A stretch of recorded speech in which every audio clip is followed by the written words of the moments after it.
seminar. So today's speaker is Shantanu Jain, who's a sixth-year PhD student in computer science working with Peja. And his talk today is mixing proportion, identifiability, and estimation. Welcome, our speaker. Thank you. Thanks for the introduction. First of all, thanks all of you to come here to be interested in my research. This is a joint work with Martha, who couldn't make it today, Peja, and Professor Trossett. And I should tell you a little bit like how I started doing this work. So initially, this was my first year of PhD. I was taking Peja's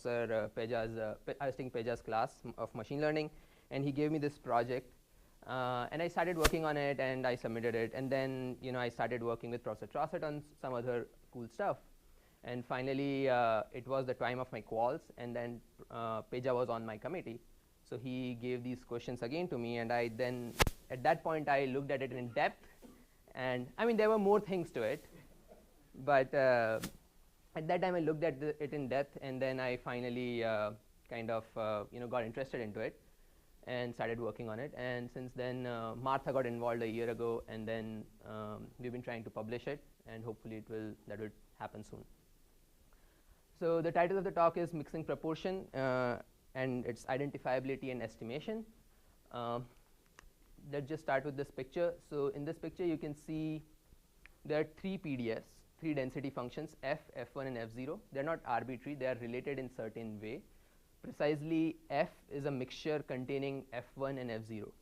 Now, usually we use mixtures to represent populations that have inherent groups. So for example, like the population of all the human beings, you can represent it as a mixture, considering that the components are like male or female. So mixtures are a good modeling tool for populations that have groups. In this particular talk, we are only focused on mixtures that have two components. And so f is a mixture that contains f1 and f0. And what we are interested is in finding the amount of f1 present in f. So the mixing proportion kind of represents what is the proportion of a group present in the entire population, and that's what we are interested in estimating. Now, in general, this problem might be easy depending upon what kind of data is available. So if suppose the data that you have is that you have a representative sample from f0, which is the second component, as well as f1, then it's an easy problem to solve. You just compute what is the ratio of the samples from f0 and f1, and then you take the ratio of the number of those values, and then there you get an estimate of the mixing proportion. But what makes this particular problem challenging is that we don't have any information about f0. All the information that we have about f0 comes from f. We have information from f1, we have information about f, but we don't have any information about f0, and that makes this problem particularly challenging. So mathematically, f is a mixture containing f1 and f0. This can be represented by this formula, this one here. Alpha is some value between 0 and 1. And as I've already said, f1 and f0 are PDFs. And we enforce that the value of alpha is between 0 and 1, because if it is 1, then f is going to be f1, and it's not, it's a trivial mixture. It's not a useful mixture. And if it is 0, then f is going to be f0. So we have a sample x from f and a sample x1 from f1. And we want to, the question is to design an algorithm that can take as input x and x1 and give output the mixing proportion. So first of all, I'd like to get to the motivation of the problem. This is actually a continuation of the talk that Peja has given last week. And he did a really good job of giving the motivation. I'll just do a recap of why we are interested in these problems. First of all, this kind of problem naturally occurs in many domains. And Peja gave an example in bioinformatics. The proteins, the population of proteins that you have in the universe, it is either enzyme or non-enzyme. And often, because of the way the scientific practices work, you can get a good representative sample from the enzyme population, but you cannot get a good representative sample from the non-enzyme population. So it directly fits into our framework. Plus, you also have a good representation of the protein population in general. So the protein population plays the role of a mixture, the enzyme population plays the role of a known component from which you can sample, and the second component is the unknown component. So it's interesting to know what is the proportion of enzymes in the universe, and that's why that's important. Then it has implications to binary classification. So initially when I started working on this problem, it was, the problem was presented to me in terms of classification in a very specific scenario where there is a sample selection bias, and it's a very extreme kind of sample selection bias. The training data is contains only the component one sample. So basically the training data only contains the positive, it doesn't have the negatives. So it is kind of representative of the component sample. And the unlabeled data, it is kind of a mixture. So you have the component 1 data and you have the mixture data, which is the unlabeled data, and then you want to do binary classification in this scenario. Now you can design algorithms that can rank the points based on for the task of task of classifying between class 1 and class 0. But if you want to get proper measures of accuracy and you want to do an accurate classification, then you need the posterior distribution, which is the probability that class is equal to 1 given the data point. And this value cannot be estimated without knowing the mixing proportion. So that's why we are interested in knowing the mixing proportion. And the current methods that are there, that are already available for solving this problem, we feel that it can be improved. So in our opinion, it's a very important problem. So these are the current methods. There's one method by Elkin and Noto, and there is one method by Duplessis and Masashi. They are kind of related, and in fact, in some sense, Masashi makes the same assumptions as Elkin does. So for the purpose of this talk, we are just going to compare our algorithm with the Elkin, Noto, and GMM, which is kind of an algorithm in which you don't take into consideration the data from the component. You just work with the mixture data. So now before trying to estimate it, we must ask this question whether this quantity is estimable or not. And the answer is that in general it is not, and there's a reason for that, and this graph kind of demonstrates that reason. So here in this graph I have generated, if you can see, both the graphs F, the mixture distribution is same, F1 is same, but F0 are different in both the graphs. But still, and still, so you get the same mixture and you get the same component 1 with a different component 0. But the mixing proportion in the first is 0.5 and the mixing proportion in the second is 0.25. So your data doesn't have any information to differentiate between 0.5 and 0.25. So in the general, if you don't make any assumptions about F0, that's the case. Now if this also gives a good intuition about why F0, why this is the problem.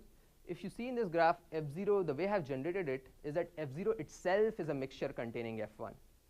And whenever you have that, then that leads to a non-identifiability. If we somehow can ensure that F0 itself is not a mixture containing F1, then it's possible, then you can, and you just work with those F0s that cannot contain F1, then we can ensure identifiability. Another thing to notice would be that in this particular graph, like F0 doesn't have any F1. So that's why its mixing proportion is like really high.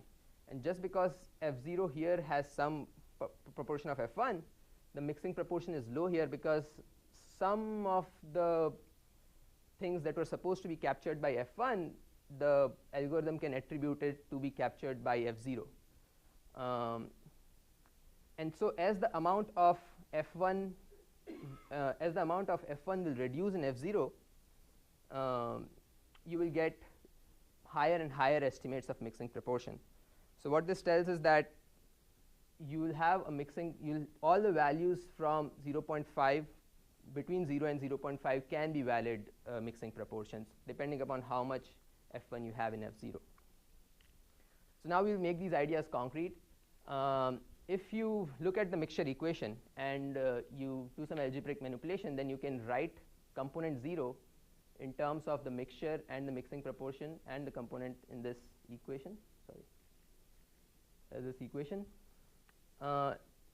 If F and F1 are given, then the only thing that determines the value of F0 is alpha. So alpha F0 is kind of a deterministic function of alpha. And so the only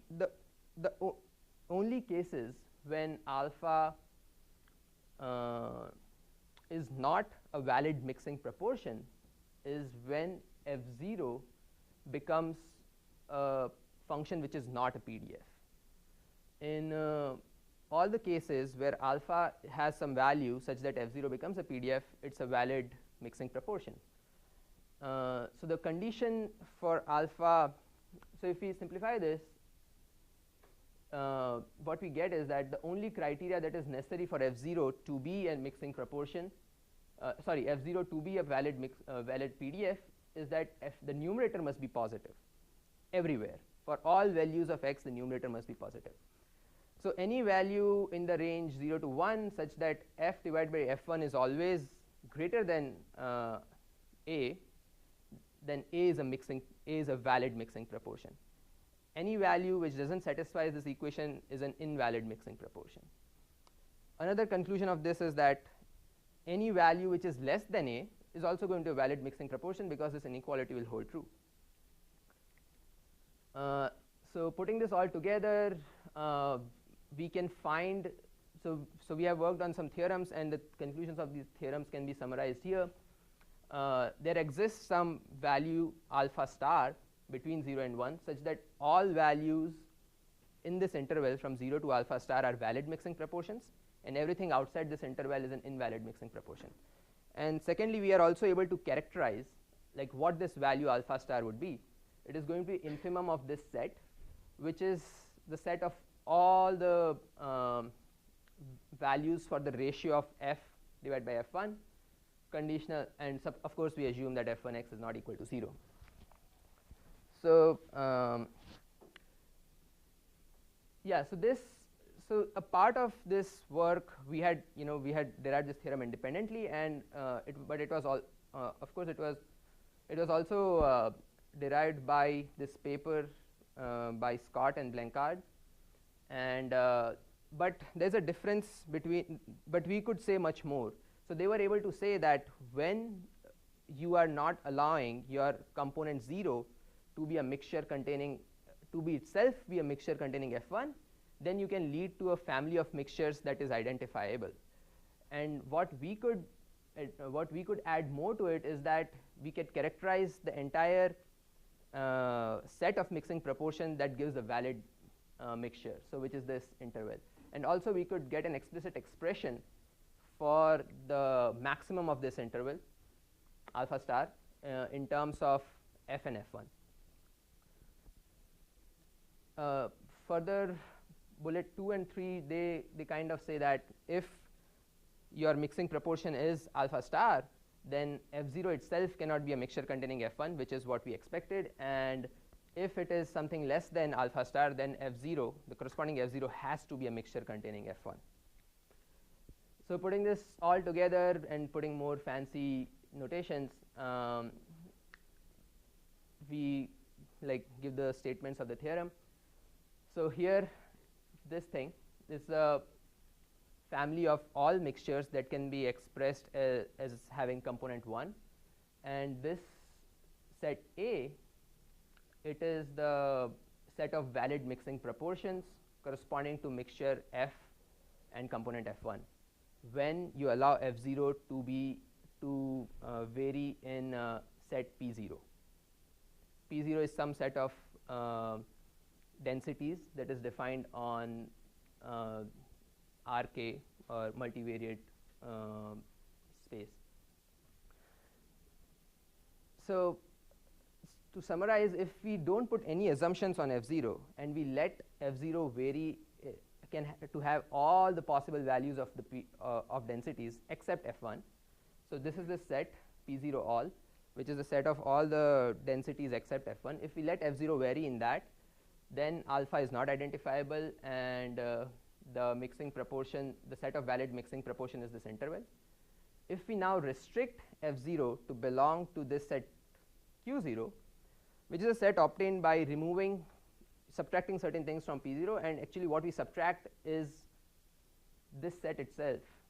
That's what we subtract from P0, and it is the set of all the mixtures containing F1. So we remove all of them, and then that's how we get Q0. And if we use that Q0 to generate our mixture family, then alpha is identifiable for that mixture family, and the exact value of alpha is alpha star. The really cool thing about this is that we don't lose any expressive power in terms of the mixture. So the set of mixtures that is represented by this set, in which F0 can take a lot of values, and the set this set, which is with Q0, in which F0 is restricted, they contain the same mixture, but just because of the way we are parametrizing these things, one leads to identifiability and one does not lead to identifiability. So I'll give you this graph which kind of summarizes everything. So P0 all is this set of all the PDFs that is defined on RK. F1 except F1, so it cannot include F1. FP0 all is the mixture set of all mixtures containing F1, which is going to be a subset of P0 all because it is a density in itself. And Q0 is the set which is obtained by removing FP0 all from P0 all. So now, if you let your F0 vary in this entire thing, then that leads to non-identifiability. But if you only let your F0 vary in this set Q0, then in this set Q0, then it leads to identifiability. So why do we think that choosing F, the mixture set with the Q0, is a good choice? Of course, first it leads to identifiability. Second, as we have already seen, there is no loss in the expressive power of the mixture. And third is that in some sense, it attains the largest separation between F1 and the second component, F0. So when you choose alpha star to be the mixing proportion, it kind of pushes all the mass of F0 away from F1. The fourth point why this is good is that suppose there is a violation of the assumption. Suppose the real F0 does contain some amount of F1, then alpha star is guaranteed to be an upper bound to the real mixing proportion. And the last important point is that this is again for the violation of the assumption. The error in the value of the error between the true value and alpha star is directly proportional to the amount of F1 that is present in F0. So this quantity here, it was earlier defined for F, but now I am saying F0, which is kind of saying the set of all the maximum amount of F1 present in F0. So it's directly proportional to the degree of violation in your assumption. So one question. Yes. So if the assumption is violated, so the estimate would be really underestimated. No, estimate would be an overestimate because we will aim to estimate alpha star.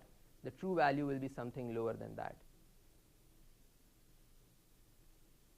So alpha star is kind of the maximum of this valid intervals, and the true will be somewhere in between. But the point is that the error will be proportional to the degree of violation. If there is more violation, then there will be larger error, and if there is less violation, there will be lesser error. So which is a good desirable thing. So now we go to the nonparametric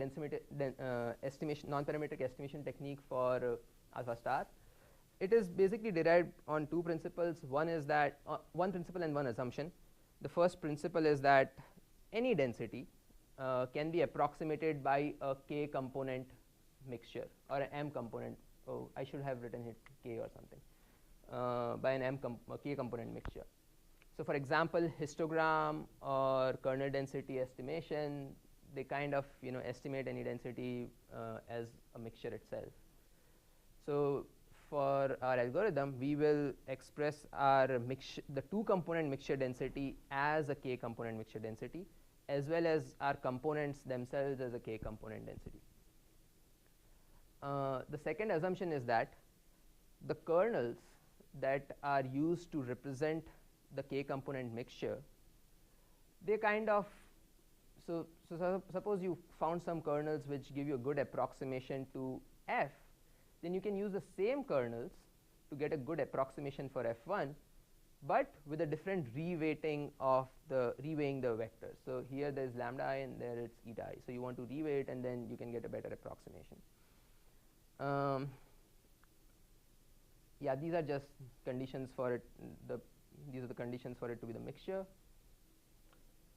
Now this is kind of a tricky assumption, and that's why you need to select your kernels properly for this to work. It's not necessary that a kernel representation for f would be a good kernel representation for f1.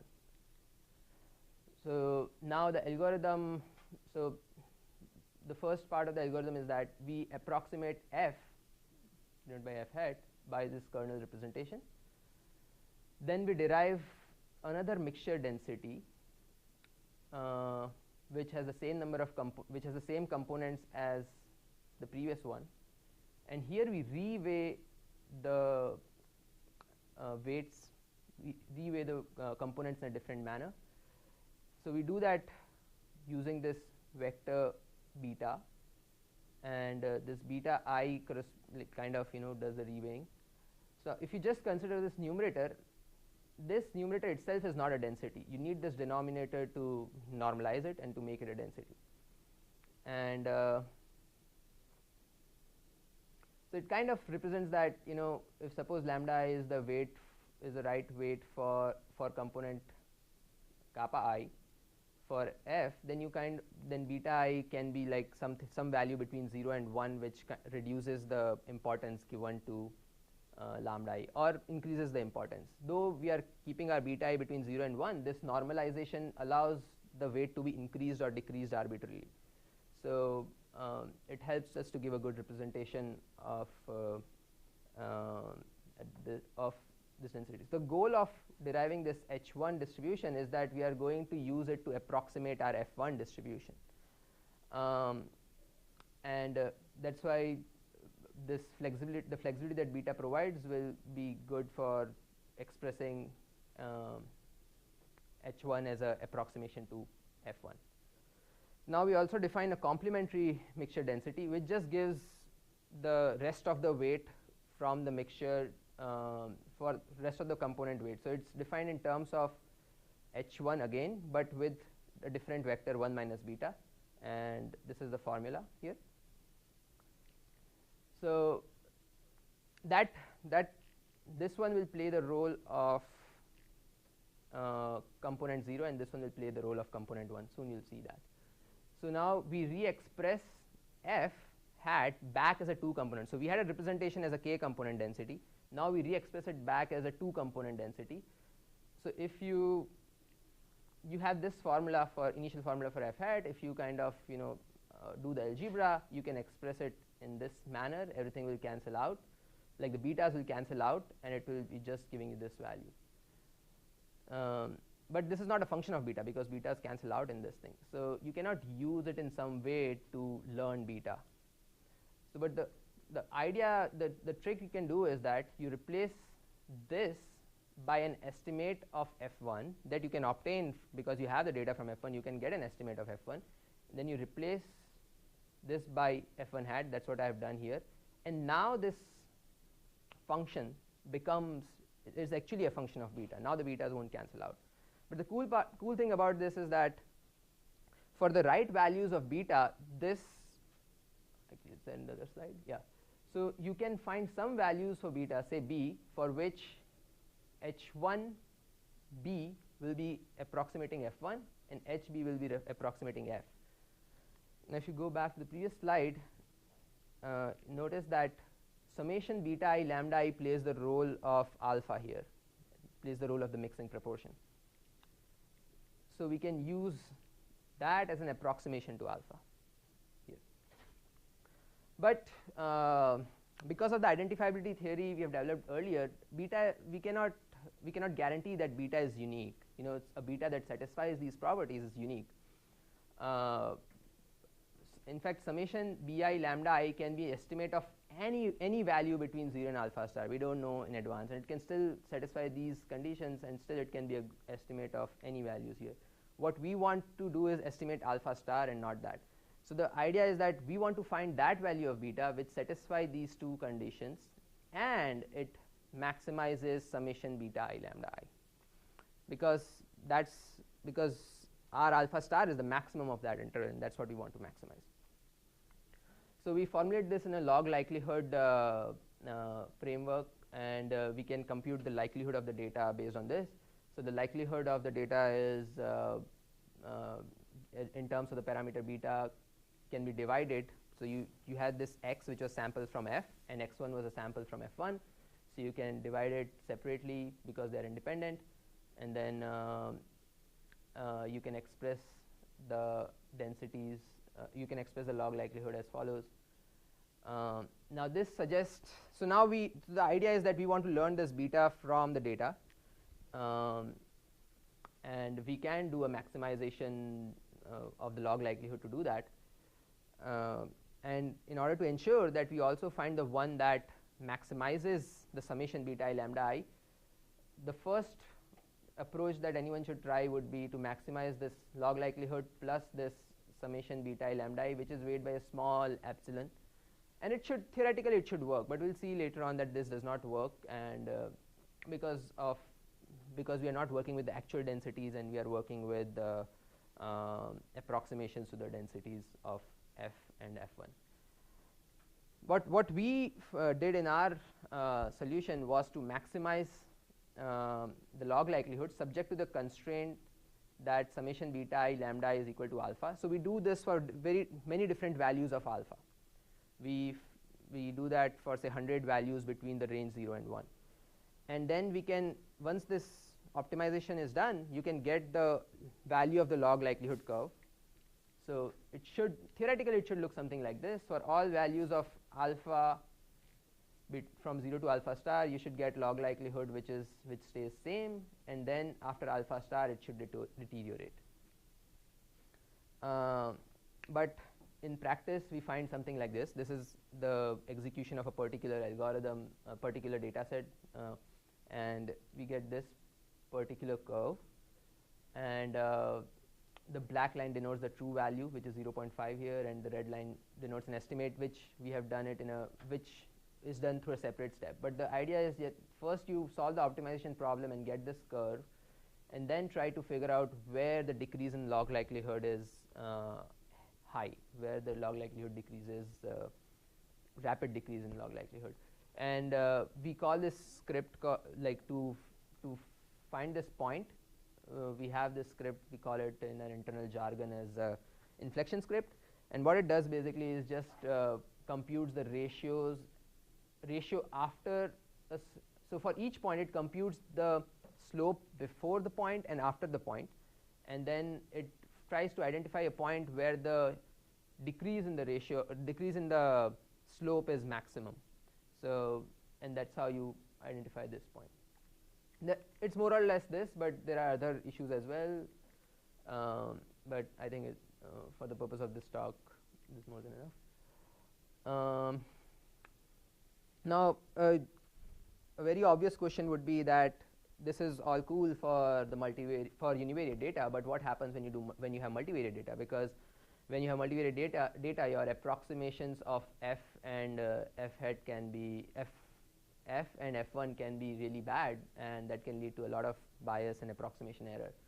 So we solve this problem by transforming our multivariate data into a univariate data using a scoring function. which comes from a binary classifier, which tries to separate the so it's kind of a very different kind of a classifier. It doesn't, you don't have class 0 here. So what you try to do is separate out the unlabeled data from the class 1 data. So that's how you get this scoring function. And what we show eventually is that, of course, it doesn't have to preserve alpha star, but we show that in a theorem we have proved that when you use this transform, it will preserve alpha star.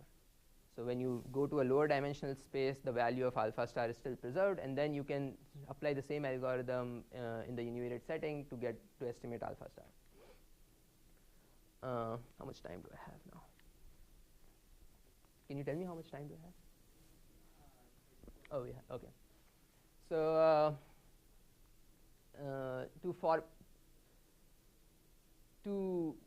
just to see how this plays out, I'll just illustrate some of the assumptions, the probabilistic assumptions that were made for generating this classifier that gives this score function. So here we have. So x is kind of a random variable whose distribution is according to the mixture, and y is a binary label, binary random variable, and conditional on that random variable, x has distribution f0 or f1. So if y is equal to 1, x distribution will be f1, and if y is equal to 0, the distribution of x will be f0. Now we introduce a selection variable which kind of determines which points are selected in your data set. So the selection variable is 0 when x is, if the selection variable is 0, then you add x to the mixture sample. If the selection variable is 1, then add x to the component sample, and if it is 2, you do not sample at all. This part 2 is actually important because we'll see in the next slide why do we need this 2. So we never sample when s is equal to 2, but we still need that. So when we are saying that, when s is equal to 1, you put your data into the mixture sample, that means that what we are trying to say is that the probability of x given s is equal to 1 should be the same as f1, which is the probability of x given y is equal to 1, and when the probability of x given s is equal to 0 should be the same as f, which is px. Now adding s is equal to 2 just makes these assumptions consistent. These assumptions by itself are not consistent if s was just a binary variable.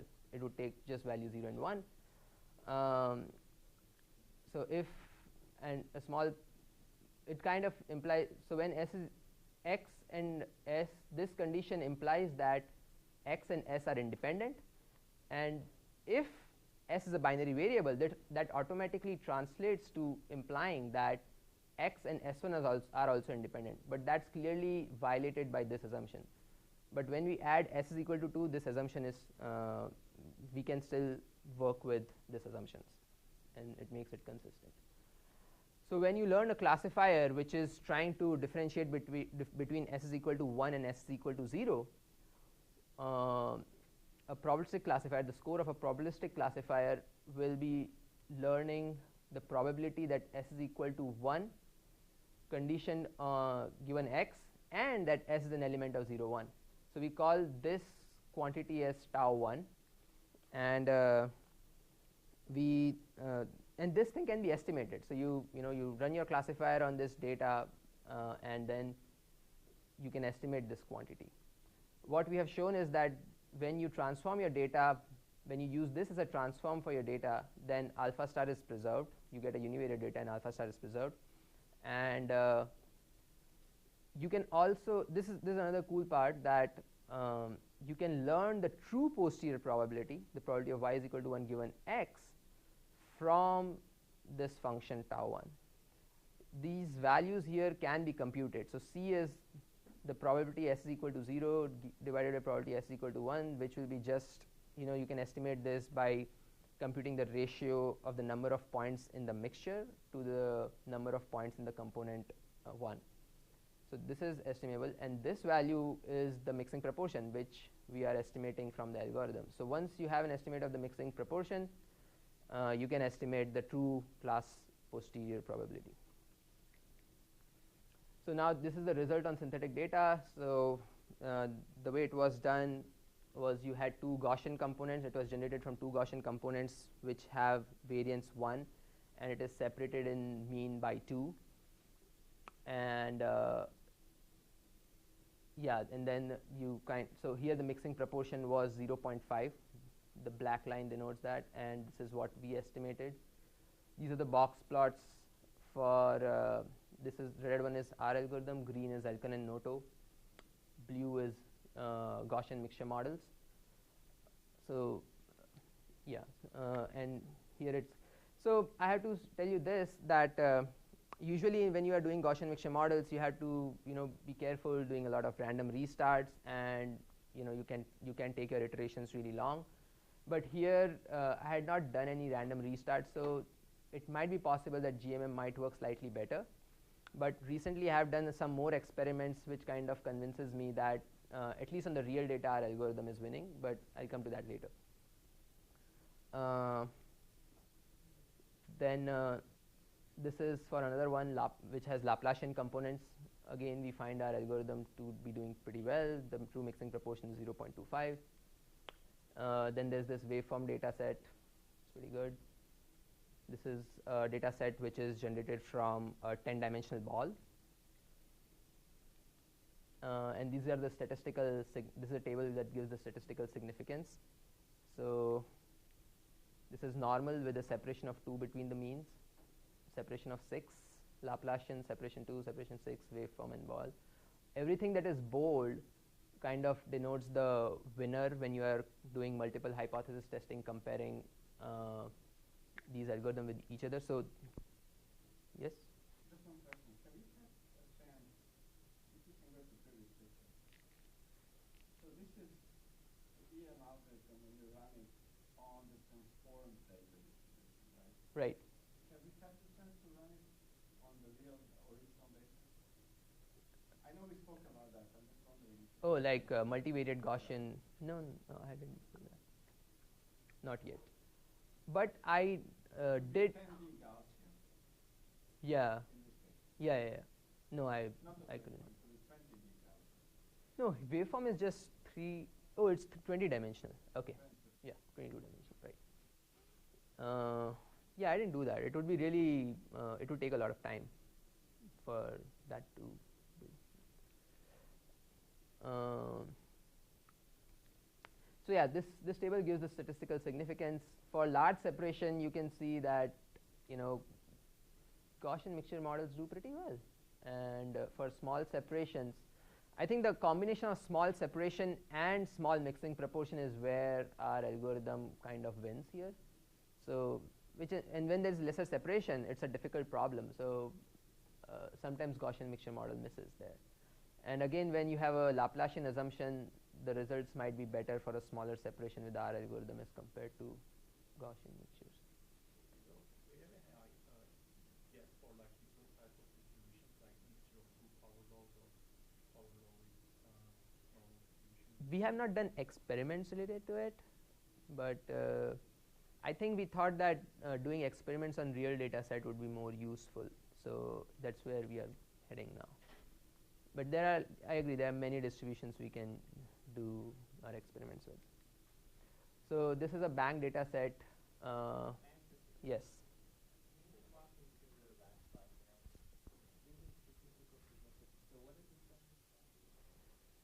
So what we did was you did pairwise comparisons between all the algorithms, and if any algorithm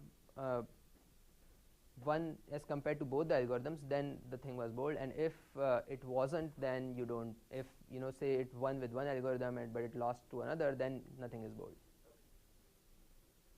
And we did like correction, Bonferroni correction. So this is the real data set, kind of the same story. I think here GMM does quite well.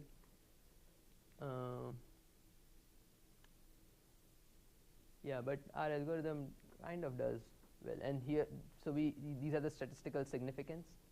For the real data set, we lose once for concrete, but we win later on. So eventually, I think when Sriram last time told me that GMM do work really well, I mean, I agree that this particular GMM doesn't do random restarts and doesn't go to like a lot of iterations. But then I implemented another version which kind of estimates the component 1 separately, and for component 2 it does the EM part.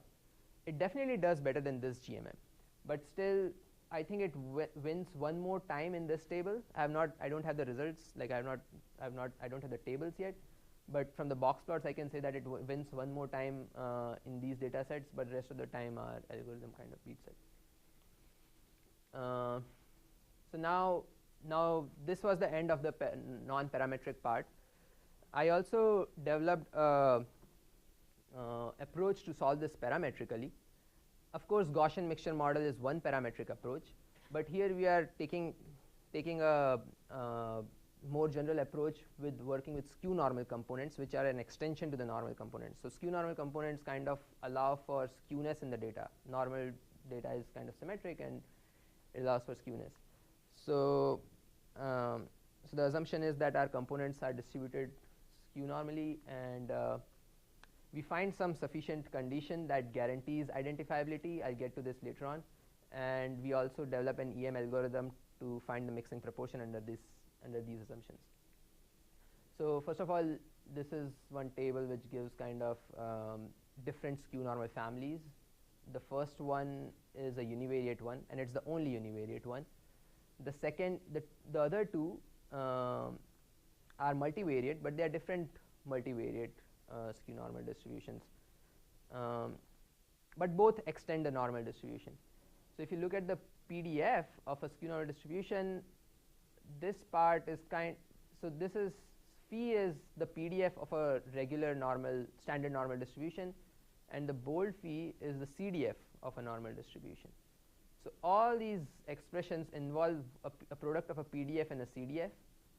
The difference lies whether the CDF is, so the difference between these two, which is the multivariate version, lies in whether the CDF is univariate or multivariate. So this is the restricted multivariate skew normal distribution in which the CDF is kind of univariate, and in the unrestricted one the CDF is multivariate.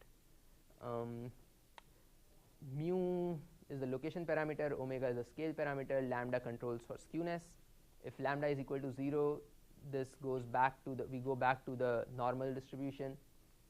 These skew normal distributions were worked by, were kind of discovered by Azzalini, and this is a paper, and there's some other paper which you cannot see here, which kind of give you a good reference for skew normal. And they are kind of being used these days to model data with skewness. It's a more realistic assumption than normal distribution. So I thought maybe we should try estimating the mixing proportion with these components. Yeah, in the multivariate case, big omega plays the role of the covariance matrix, and lambda for both the cases is controls for skewness. And here lambda is also is a vector here, and in this particular, the unrestricted multivariate skew normal, lambda is a matrix itself. So the identifiability, so for the basic identifiability theory, this, I'm just using the same notation as before, but instead of we put the constraint that F1 and F0 are both have to be multivariate skew normal. For this particular talk, I'm just considering restricted multivariate skew normal, because you can always get back to the univariate skew normal from the restricted one. And for the unrestricted one, we don't have an identifiability theory. To develop the identifiability theory, we need to work with characteristic functions of the distribution, and there is no, in the literature I couldn't find anywhere how to derive the characteristic function. So we don't have a identifiability theory for that. So in general, it cannot be shown whether this family is identifiable or it is not, but you can definitely say that if you remove, as we had done before, we had formed this set Q0 from which we had, so we had this P0 all from which we removed all the mixtures containing F1. In a similar thought, you have this skew normal family which contains all the skew normal distributions except the F1, and then from that you remove all the mixtures that were generated using F1 in that particular, and the members from the skew normal family. So this set will lead to identifiability, but this is unsatisfactory in some sense because it's just like a theoretical thing. You don't know what this set looks like, and secondly, it might be possible that this set and that set might be same, but we just don't know what's the exact relation. But what I was able to prove in a theorem is that you can get some subset of so this set of skew normal distributions is a subset of this one, and that's why it leads to identifiability. And the condition and the characterization of this family is that it contains all the skew normal ones where gamma is not equal to gamma 1. I'll tell what gamma and gamma 1 is, but they are basically some functions of the parameter which are defined this way, and all you are saying is that this function of the parameter, so gamma 1 is the function, the value of the parameter when you are taking the parameters of F1, and that function should not be equal to this gamma 1. So if you reduce this down to a univariate case, this condition gives omega square upon 1 plus lambda square not equal to omega 1 square upon 1 plus lambda square. Now if I had already mentioned that skew normal distributions are extensions to normal, and when lambda is equal to 0, skew normal becomes a normal case. So this condition, if suppose lambda is 0, then this condition becomes omega square not equal to omega 1 square, which is kind of the condition that you have for the normal distributions, in general for the mixtures of normal distributions. Now there has been some related identifiability theory developed by in this paper. This is like the old paper which talks about identifiability theory in general for parametric families. Now this one is related to our work, but it's more general as well as more special case of our. So in some sense it's more general, and in some sense it's more special. But what's possible is that you can, for both our cases and the kind of family that they are working on, we can reduce, we can find some common family where both intersect, and for that we have stronger identifiability results. So now I'm just going to tell you about a EM algorithm that we had derived to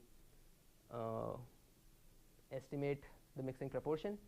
And actually it's kind of using the same theory. There has already been literature about how to estimate mixtures of skew normal, and you kind of use those parameter equations. So you modify those, you tweak those to get what we want.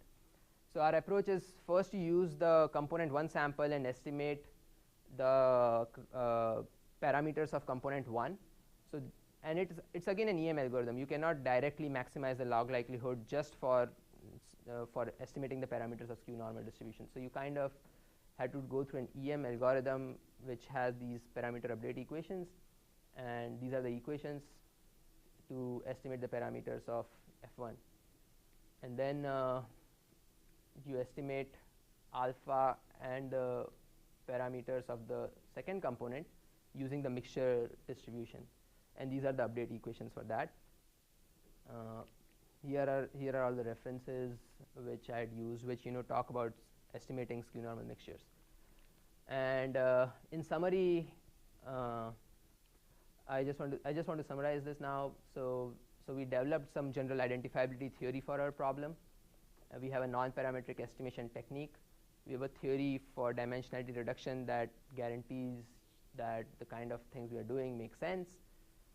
For the real data, we got some statistical significance as well as for the simulated data. then we have some identifiability theorem for the skew normal mixtures and a parametric estimation technique for the skew normal mixtures.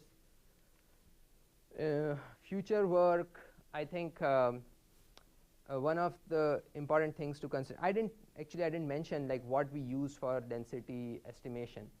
So we actually just work with histograms that seem to work well. We also tried using kernel density estimation, but it didn't work well, and the part of the reason is, first of all, you need a lot of kernels for doing kernel density estimation, and so to get a good approximation of your distributions. And secondly, it doesn't guarantee that the representation of the same kernels will give a good representation for F and F1, whereas histogram does. But I think that there can be more work done in the area of like how to do kernel density estimation in this particular scenario, where the goal is not to get the most accurate estimate of the density, but the goal is to estimate the mixing proportion, which are two different things. It's possible that you might not have, in certain regions, you might not have a very good estimate of the density. Still, you can do better for estimating. Still, you can do fine for estimating the mixing proportion. Now, the second future project can be that in case you don't, so right now we are assuming that we have an unbiased sample from F1. Another assumption can be that your sample from F1 is biased, and would it be possible to do estimation in that setting?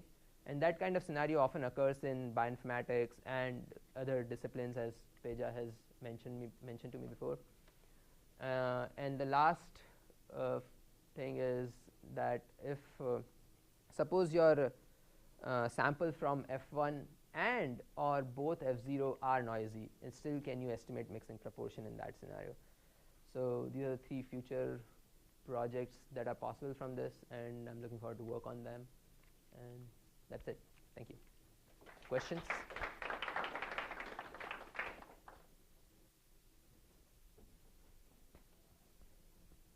Yes. So I want to ask a little bit more about that density estimation. And you just sort of hinted at what I was planning to ask you for the slide up. But so can you talk to me a little bit about the histograms you're using? I'm guessing the K that you're choosing for the components is something like a number of bins. Yes. That you use? Yes. So I just use, for this particular project, I just use like the default thing, so which comes down to using root n. If n are the number of points, then you just use proportional to root n number of bins. So the default, there are many different ways of doing it, and the root n approach seems to give good approximations of the density, but so far we have not been able to connect like how density affects the mixing proportion, how estimating it. And what was it about using kernels that made it more difficult? Just the lack of orthogonality? Or? I guess it boils down to orthogonality, but in a very simpler sense, I think if you have components which are thick, then they can span across the range of F1 and F0. And then when you are trying to estimate F1 using that component, you cannot totally discard it because it has some portion in F1, and you cannot totally include it.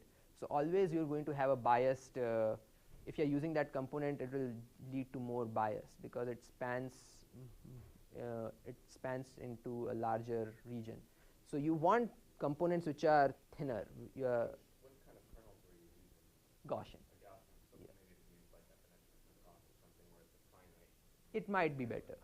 Yeah. And another thing is that it's not again suitable because you will have to use, to get a good approximation, you will have to use many kernels. So here, say for 10,000 points from the mixture and 1,000 points from F1 distribution, we were able to get good results by using like 33, 34 kernels, just proportional to the square root of the number of points in F1 from F1.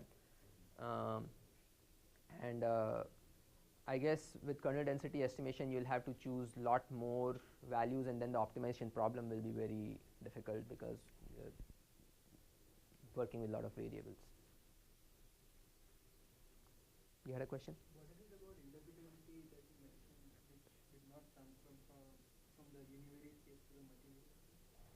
Interpretability. Not interpretability, identifiability. Oh, you mean preserving alpha star? You mentioned when you switched to multivariate case Uh-huh. that you were not able to. Please go to the slide probably.